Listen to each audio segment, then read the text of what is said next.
I think with a high degree of certainty, we have him in custody.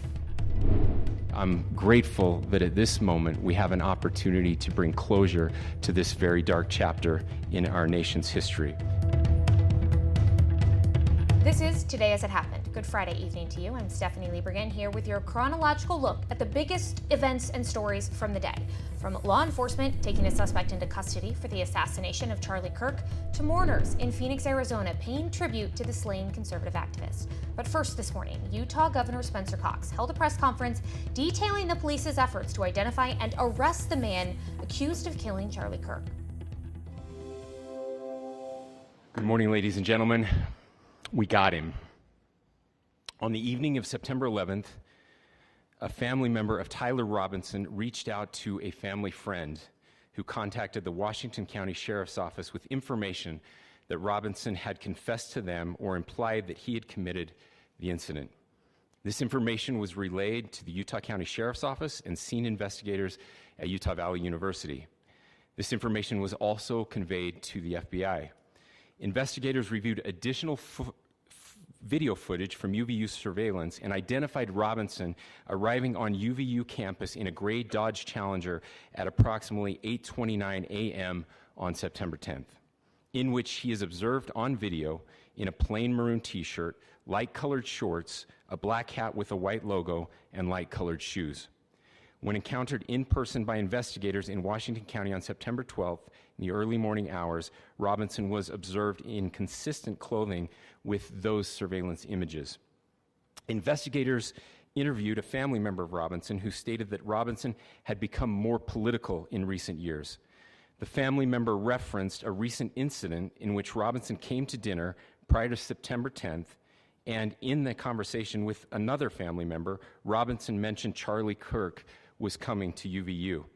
They talked about why they didn't like him and the viewpoints that he had.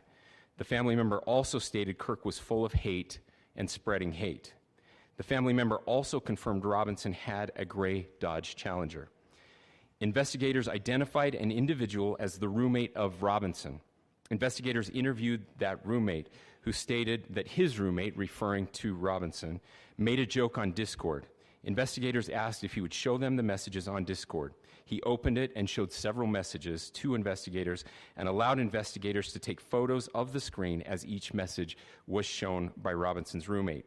These photos consisted of various messages, including content of messages between the phone contact name Tyler with an emoji icon and Robinson's roommate's device.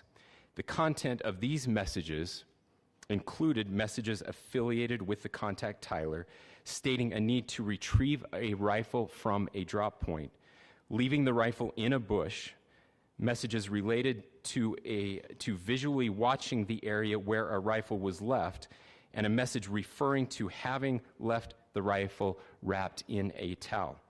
The messages also refer to engraving bullets and a mention of a scope and the rifle being unique. Messages from the contact Tyler also mentioned that he had changed outfits. I know there has been speculation as well as to the writing on those casings, those bullet casings, and I believe we have that as well. And I will share that with you now. So the area north of Campus Drive Road where the suspect crossed over, you saw some of that in the video that we released last night, consists of a grassy area with trees on the edge of the UVU campus. Investigators discovered a bolt-action rifle wrapped in a dark-colored towel. The rifle was determined to be a Mauser Model 98 30-06 caliber bolt-action rifle. The rifle had a scope mounted on top of it. Investigators noted inscriptions that had been engraved on casings found with the rifle. Inscriptions on a fired casing read, "Notices, bulges, capital OWO, what's this, question mark." Inscriptions on the 3 unfired casings read, "Hey fascist, exclamation point, catch, exclamation point." Up arrow symbol, right arrow, and symbol, and 3 down arrow symbols. A second unfired casing read, "Oh, Bella Chow, Bella Chow, Bella Chow, Chow, Chow," and a third unfired casing read, "If you read this, you are gay, LMAO." I want to bring in our own national correspondent, Maura Barrett, who was in the room for that press conference, has been leading our coverage of the shooting, this investigation on the ground. Maura, thank you so much for being there for us. What stood out to you in this press conference? What pieces of information do you think are most important? Well, Stephanie, I think there's a lot to unpack from the details of this press conference, but I want to start off with the details we got in terms of how the suspect came into custody. FBI Director Kash Patel said that this occurred at 10 p.m. local last night in Washington County, which is in the southeast corner of Utah, about 3.5 hours from where I stand now at Utah Valley University. It became clear that the suspect confirmed that he had committed this shooting to family members, and the family members were able to work with their pastor, their minister, to turn in the suspect to officials. We know that the suspect has been booked in Utah County Jail. The Utah Governor, Spencer Cox, just confirming that those charging documents will come in the next couple of days, and we know from prior conversations that they intend to try the suspect to the highest extent possible, looking to pursue that death penalty that is still legal here in Utah. In terms of other details about the shooter themselves, we had previously confirmed his name is Tyler Robinson, a 22-year-old individual. He was from Washington County, the governor said, and there were conversations with a roommate and with family members they learned from interviews expressing hate towards Charlie Kirk, saying that Charlie Kirk in turn also expressed hate, and the shooter was not pleased with that. There was also text conversations with a roommate about where a rifle, where the weapon had been left, with specifics in that sense. And we know from previous conversations with officials that this weapon had been recovered wrapped in a towel in a nearby wooded area. And so the FBI director updated that they've received now 11,000 tips from leads and tips from community members, and he said that they are chasing down every credible tip. And so they thanked the media, they thanked the public in terms of looking out for this individual. In terms of the photos they released, the video that they released, and said that it was very much thanks to the media coverage and the public's help in terms of being able to track down this individual. The FBI director also said that their field offices in San Antonio, Phoenix, Las Vegas, these surrounding areas were all heavily involved in this investigation because we did not know where this individual had gone. If there was anybody helping him get to another place, the FBI director did say it appears that he acted alone. There's no other suspects. It sounded like he was discussing in terms of pursuing if he worked with anybody. And so that's definitely notable in that sense. We don't know anything about the suspect's background in terms of mental health or any training with firearms, for example. And so we anticipate we might get more of those details as they interview him. We also don't know or don't have any confirmation about a potential motive, as the suspect is in jail and should be talking to authorities. So in terms of what we've learned and what's unfolded in the last 12 hours, the FBI director saying all of this from the moment the shot was fired to when they apprehended the suspect, it all happened in just about 33 hours. So longer than other incidents we've seen, but a very quick turnaround given the timeline and the distance that the suspect went. But those are the most up-to-date details we just received at this press conference for those of us just joining. A lot of new information, and we'll wait a few days more. The governor saying, that the 3-day process to get those charging documents filed, that there will be more details and more information in there. And while they might not have directly said what the motive was, it certainly seemed clear from what the governor shared and what family members had told to investigators that that the suspect, Tyler Robinson, certainly had a strong dislike of Charlie Kirk and his beliefs and some of the more controversial things that Kirk has said in his media life. So Maura Barrett, thank you very much for keeping us updated. Coming up on Today As It Happened, mourners descended on Phoenix, Arizona, the hometown of slain conservative commentator Charlie Kirk, to pay tribute after his assassination earlier this week. Scripps News correspondent Adam Mincer brought us live to an impromptu memorial outside the Turning Point USA headquarters. Stay with us for his reporting after the break.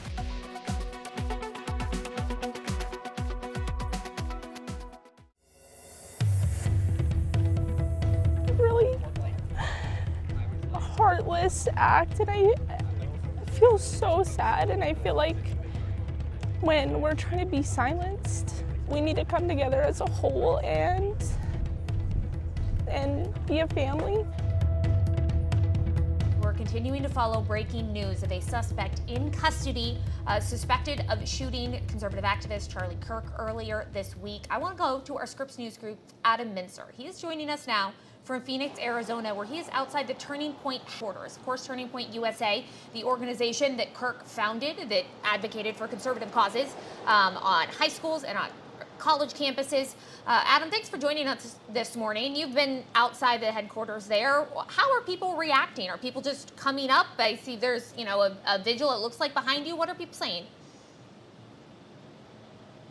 Yeah, there's actually 3 different memorials behind me, all for Charlie Kirk, a place for people to leave flowers and notes. These notes and flowers have actually been taken from Turning Point USA's team over to Kirk's family, his wife and his kids. Actually, a few people this morning leaving some teddy bears as well. So many of them coming here as they're reading this latest breaking news on the investigation. So I asked some of the people you can see behind me, what do you make of it? Does it bring you any closure? And what I've been hearing over and over again is that it actually doesn't. They say that they still feel like that attack on free speech that happened on Wednesday is still ringing right now. They say that they feel like the comments that are continuing to come online are just as painful to them as they were in the past 24 hours as this manhunt has been underway.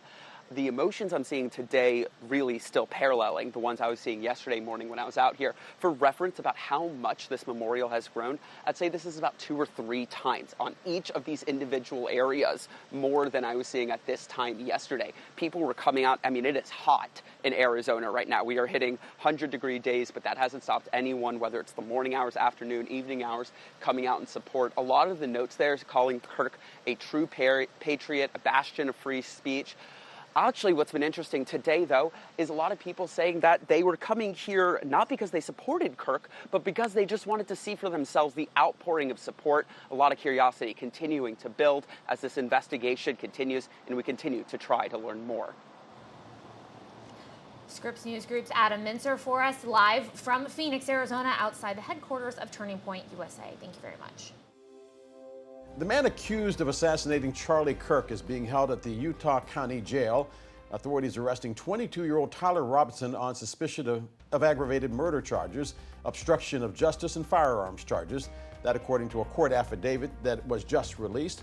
The judge ordering that he now be held without bail. 4 more charges are expected to be released early next week.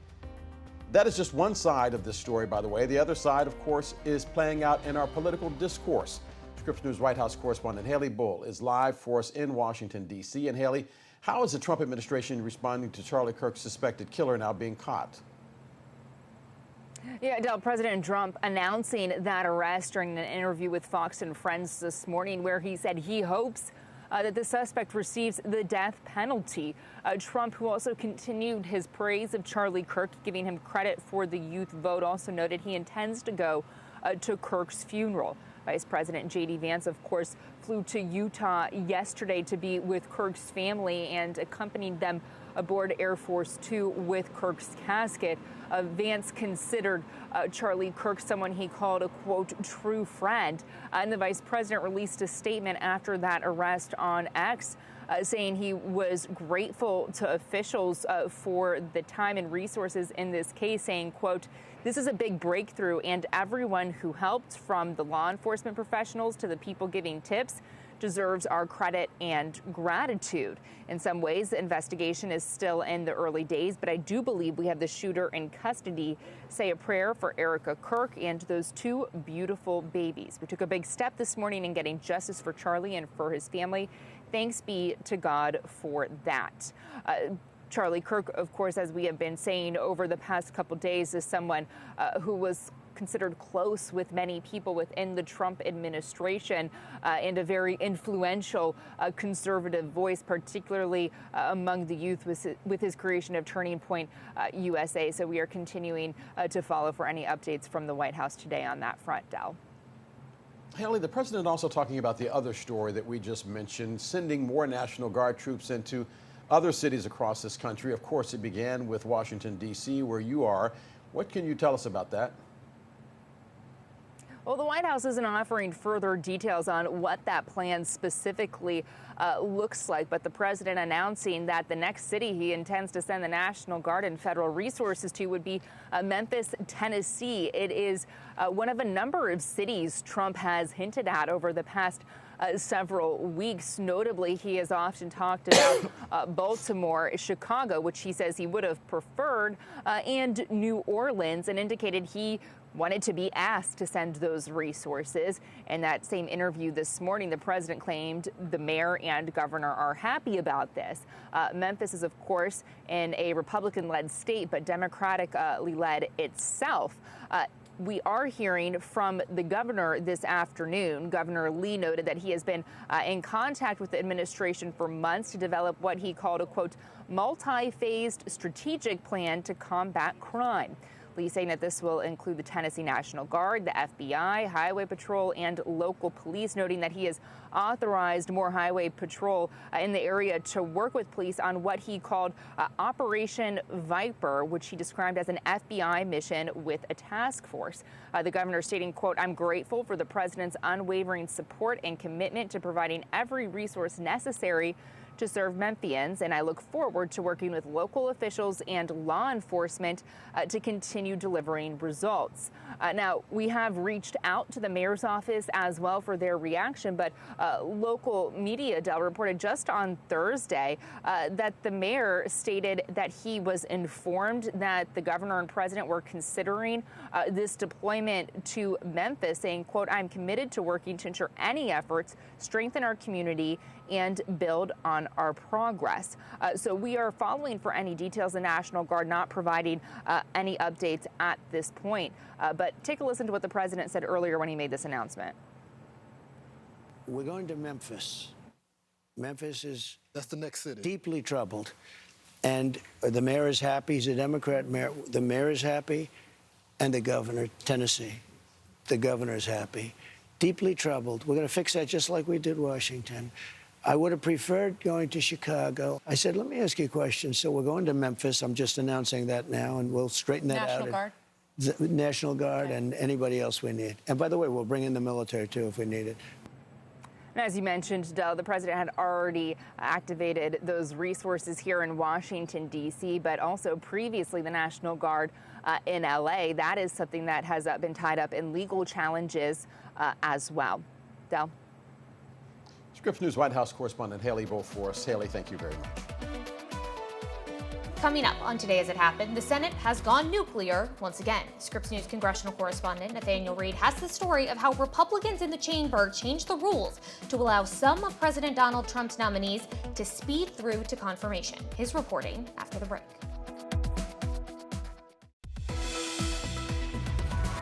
Welcome back to Today As It Happened. Let's check back in on our daily briefing of the day's top stories. Senate Minority Leader Chuck Schumer say he will risk a government shutdown at the end of the month. That, he says, if Republicans don't meet Democratic demands. Schumer saying things have changed since March when he voted with Republicans to keep the government open. Right now, he's in lockstep with House Democratic Leader Hakeem Jeffries, opposing any legislation that doesn't include key health care provisions. Democrats want Republicans to extend the Affordable Care Tax Act credits. They also want Congress to roll back any Medicaid cuts from Trump's tax legislation that was passed earlier this year. Republicans say Democrats will be to blame if the government shuts down.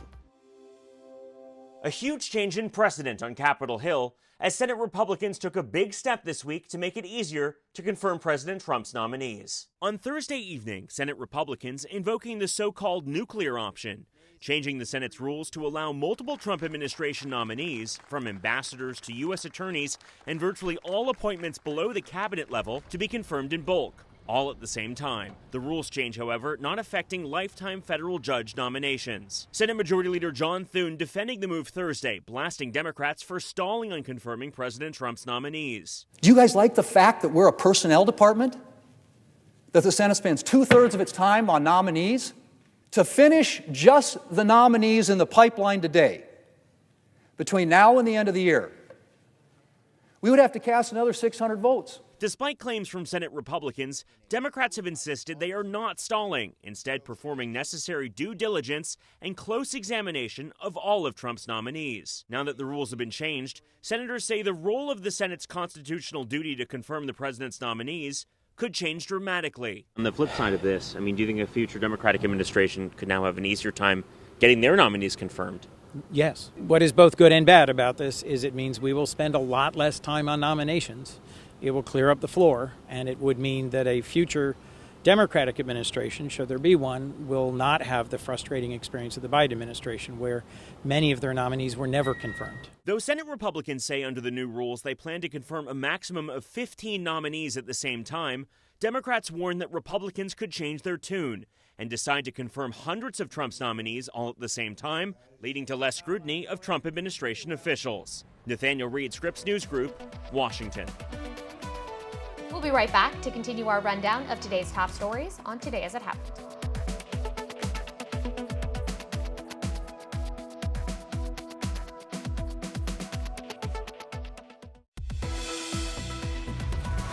Welcome back to Today As It Happened, Scripps News debrief of our top stories of the day. Let's jump right back in. The Naval Academy was put on lockdown on Thursday after reports of threats were made to the military school. One person was injured while a building was being cleared, and that person was then taken to the hospital in stable condition. Police were seen at Bancroft Hall, which houses middies and is considered the world's biggest single college dormitory. By early Friday, the lockdown was lifted at the Academy in Annapolis, and it was given the all clear, with officials there saying no active shooter threat materialized. Prince Harry making a surprise visit to Ukraine Friday to support wounded service members there. This is the second time the prince has visited that country. Ukraine is among the nations bidding now to host the Invictus Games in some 4 years. The Invictus Games is a Paralympic-like competition for military veterans. The sporting competition was founded by Prince Harry for wounded, injured, and sick service personnel and veterans. On Capitol Hill Thursday, a bipartisan group of senators unveiling legislation aimed at branding Russia and Belarus as state sponsors of terrorism. This move is in response to allegations that Moscow has now kidnapped close to 20,000 Ukrainian children during the war. Scripps News international correspondent Jason Bellini has followed this story since day one and has this report. Could Russia land on America's terror list? A bipartisan group of U.S. senators is trying to make that happen. In the war between Russia and Ukraine, one of the darkest chapters has been the mass kidnapping of Ukrainian children. Scripps News was the first to report on the stolen babies of Kherson, and we've been tracking the story ever since. Now on Capitol Hill, a new push to put Moscow on America's official list of state sponsors of terrorism. It would stamp Russia with the same category as Iran, Syria, North Korea, and Cuba, the worst of the worst list. It's hard to get on that list. Well, let me tell you, Russia's earned the right to be on this list. More than symbolic, it locks new bans into law and even opens the door for lawsuits against Russia in U.S. courts.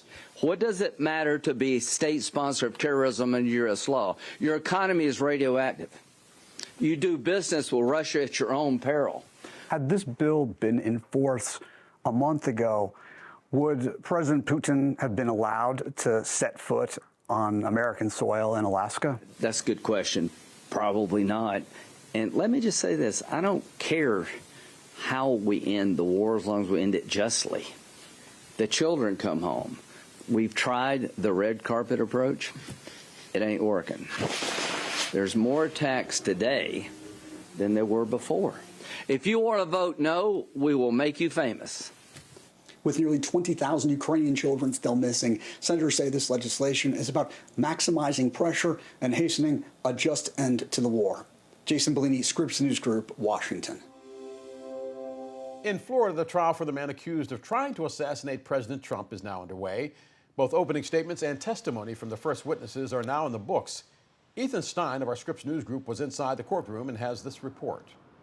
We heard from the Secret Service agent who says he found Ryan Ruth in the bushes at Trump International Golf Club in West Palm Beach. He showed the jury the rifle he says Ryan Ruth pointed at him when he was clearing the 6-hole for potential threats. The agent says he originally thought Ruth was a homeless man and not a threat, then got 5 feet away and saw the barrel of the rifle pointed in his direction. That's when the Secret Service agent says he started firing his weapon. Ruth, he says, then ran away without firing a single shot. Ruth is defending himself and is trying to argue his intent was not to assassinate Trump. In cross-examination, Ruth tried to point out the Secret Service agent was not physically hurt, and Ruth was not in the ideal position to shoot the weapon. As I was in the courtroom listening, I had a difficult time understanding Ruth as he mumbled. During his opening statement this morning, he did bring up the words intent in his opening statement, but Ruth started off his speech saying the modern trial eliminates all that is human, then discussed Benjamin Netanyahu, Adolf Hitler, and Vladimir Putin. We did see members of the jury make a confused face while Ruth was talking. Up next on Today As It Happened. Social media is a cancer on our society right now, and I would encourage people to log off, turn off, touch grass, hug a family member.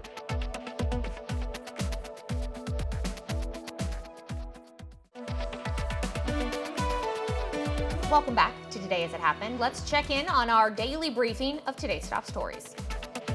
This hour, 22-year-old Tyler Robinson is being held at the Utah County Jail. He is the man accused of shooting and killing Charlie Kirk.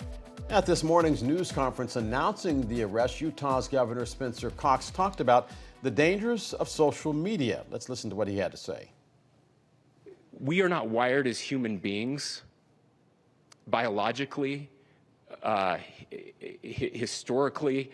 We have not evolved in a way that we are capable of processing those types of violent imagery. And by the way, we've seen another one with a gruesome stabbing very recently that went viral. This is not good for us. It is not good to consume. Social media is a cancer on our society right now. And I would encourage people to log off, turn off, touch grass, hug a family member, go out and do good in your community. We're joined now by Scripps News Senior Political Director Andrew Rafferty. And Raf, touching grass. Does not seem a lot of people are still doing it because you just checked a moment ago and yeah, look, you don't even have to go looking for this stuff, and this really gets to some of the difficulties that these major corporations are having right now, Del, in terms of even monitoring this content, removing some of this content.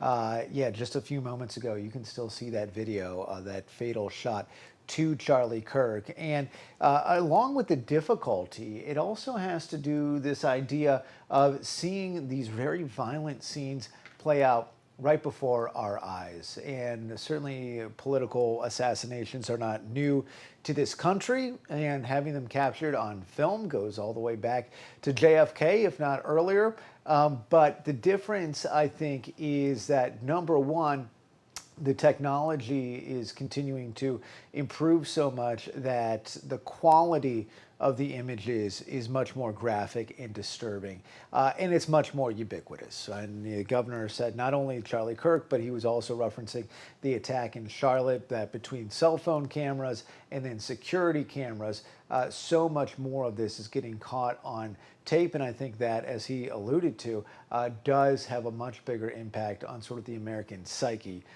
in addition to just learning about these events. Some of the social media companies have complained for years that it is us in the so-called mainstream media that are basically holding back on free speech. And they maintain that it's a big public out there, that they can see what we see and what we have actually protected the public against for years, and that they should be able to see it and make their own decisions. Your thoughts on that? Well, I mean, the algorithm here is no doubt its own worst enemy, because it is feeding you these really extremist things, and it's not just images in the face of these very horrific attacks, but it's also the rhetoric, it's the opinions, it is everything that Governor Cox really got to earlier today. But I think it does get to the point of the difficulty that these major companies have when when things like this happen, because you're right that people are feeding it into like this idea that it is something, content that people are searching for, and no doubt it is. But then when you go to try to sort of regulate it, it becomes that much more difficult. There are moments in history where America expects the president to be presidential. He goes to the podium or goes to the Oval Office and addresses the nation and says, this is a moment where we as a country need to come together. That did not happen this morning on Fox and Friends, the president taking a shot at what he called the radical left. Yeah, we heard that on Fox and Friends. We saw it in that video that he posted from the Oval Office. It is an inflection point, perhaps, that we are seeing polling. Surveys, not only what we're seeing play out in real time with these assassination attempts or successful attacks on Charlie Kirk, on the lawmaker in Minnesota, the attempt on the president himself in Pennsylvania last summer. But the difference is that perhaps we are seeing Americans growingly being more comfortable with the idea of political violence, seeing it as a more justified ends to a mean. The good news, if you're looking for the flip side of the coin here, is that a majority, overwhelming majority of the country does think that political violence is a significant major problem. But depending on what survey you look at, there is a double-digit number of people who say that violence in some instances politically can be justified. I was going to ask you that because we always talk about Democrats. Well, we talk about Republicans. We never really talk about independents, which is a growing body in the middle. But with the level of anger on both sides of the political aisle, is there a benefit to basically throwing out the flames, keeping this tension where it is right now? And would the president risk alienating his own political base if he were to say, let's tamp it down? Yeah, well, I think one of the reasons why this has been such a consistent problem in this country for our elected officials is simply the way we actually go about electing individuals. And that is, of course, through the primary system, where you have closed primaries, where in many states where only Republicans can vote or where only Democrats can vote. And so who are you competing against if you're a candidate? You're competing against other people of the same ideological stripe. And so what happens is you get normally people who are very red Republicans, very blue Democrats, and then maybe you get a moderate towards the middle in the general election. But we are seeing, when it comes to Congress, there's a recordly low number of competitive seats. There are very few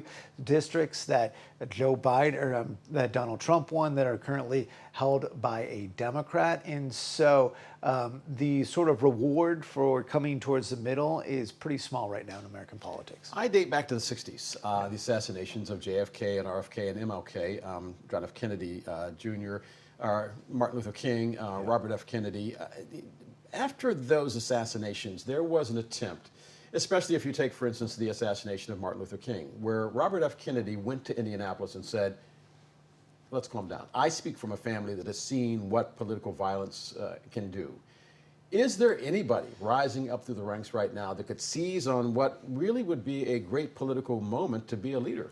You know, some folks have drawn the parallel now to September 11th because obviously these two events happening so close together, and that national moment of unity that we saw that really did extend for at least a number of months. You could say really it was until the beginning of the Iraq War when things started to sort of return to our normal sense of politics. I do think, to your answer, like the rising through the ranks, I think a lot of people didn't know who Spencer Cox was before a couple days ago. And I think his words have really resonated, especially on this idea of social media being a cancer. I've seen, Del, a number of elected officials and Senate candidates talking about this, ironically, on social media. But, you know, it's one thing to just say, I agree with that. The question is, how do you turn those words into action? But you're right, there does not seem to be, at least not yet, some sort of national remarkable moment in the way that you saw. Those speeches, the way Bill Clinton spoke after the attacks in Oklahoma City, nothing like that. And we are only seeing social media sort of stoke some of the flames when it comes to, hey, if you're talking about this person mourning this person, why didn't you mourn this other victim of gun violence a few months earlier? Final question, and you may not be able to answer it, but during the days of RFK, JFK, MLK, 3 networks. Oh, free. Well, hey, I defer to you. What do you think about that? I think, to tell you the truth, that the proliferation of the number of networks and the number of available outlets for people now allows them to live in those silos. Yeah. When you had ABC, CBS, NBC, and to some extent PBS, it was more difficult to break out. But then that became the criticism of the right wing of certain parties, saying you're only telling the story that you want to tell and you're biased. I never really heard anything during the first 20 years of my life about bias. It wasn't until the last 30 years that I heard people say, you guys in television, especially in the mainstream media, are either left wing or right wing. I had to go look it up. Yeah, and especially with cable news, a number of those networks forming an ideological identity. But there's been a lot of studies about how that has sort of driven that partisan divide. That's why we at Scripps News trying to play down the middle and try to give you just the facts without some of that ideological We used to slant. succeed when we irritated both sides of the political aisle. Our senior political director, Andrew Rafferty, wrap as always. Thanks. Coming up on Today As It Happened. Inflation was up again last month, and so were unemployment claims. I'm Maya Rodriguez. Coming up, why that combination has some economists worried about stagflation and what that means for your wallet. And later. Oh, why? Why would he do that? Why? What was he thinking? Because he's smart and he's cute and he's part of our neighborhood.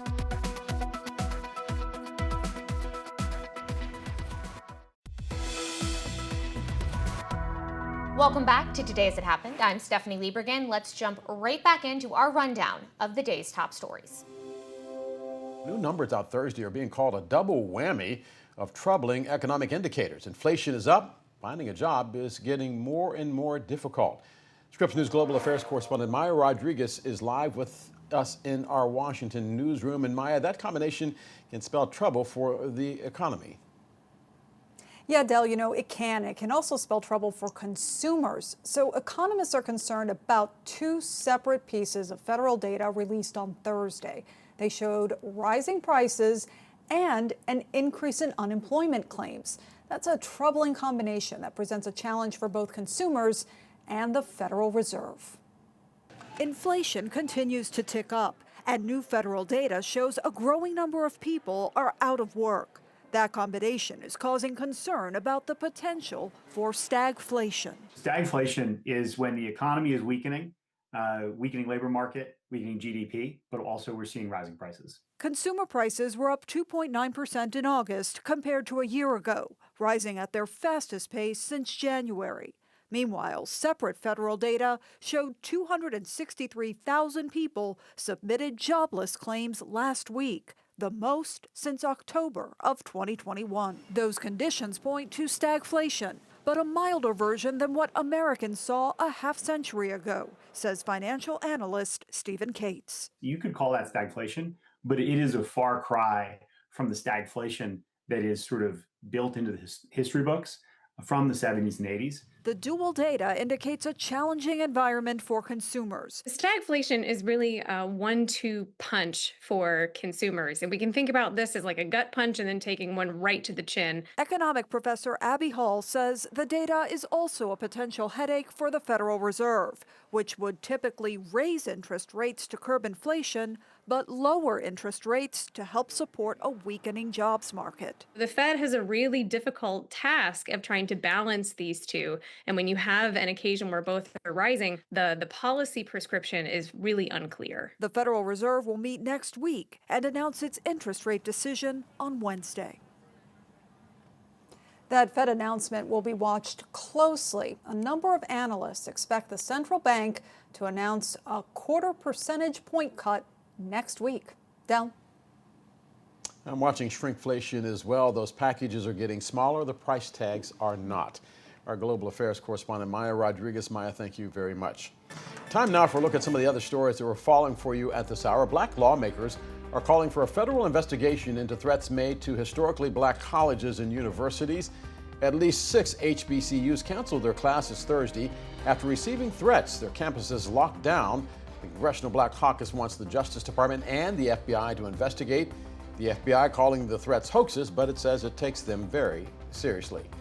An ICE officer shot and killed a suspect in a Chicago suburb on Friday. Homeland Security says the suspect tried to evade arrest by driving his car at the officers and dragging one of them. The officer who was dragged then opened fire. The shooting happening in Franklin Park during ICE's ongoing enforcement operation in Chicago, which is being called Midway Blitz. We are learning new details now about the man accused of killing conservative activist Charlie Kirk.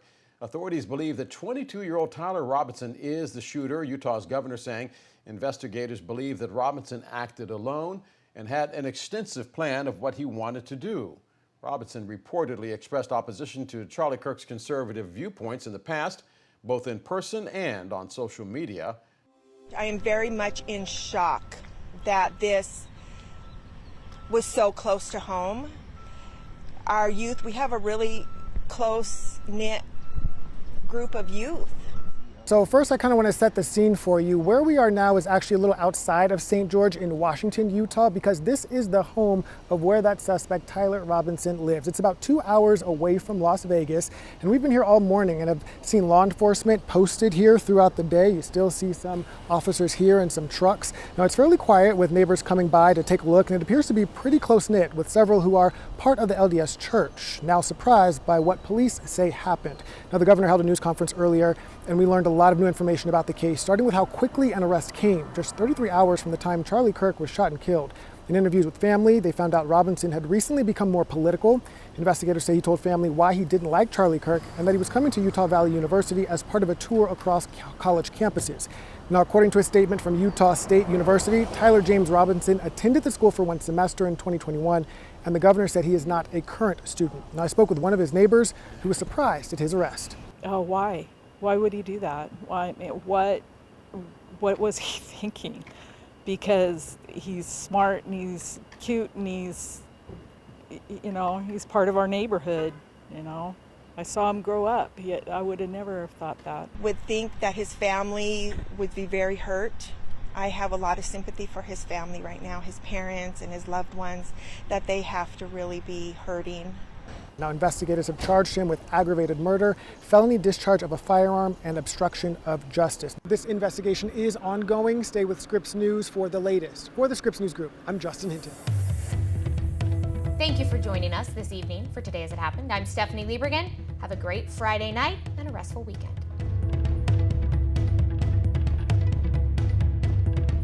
I absolutely believe that this is a watershed in American history, yes. The question is what kind of watershed? And that chapter remains to be written. Is this the end of a dark chapter in our history or the beginning of a darker chapter in our history?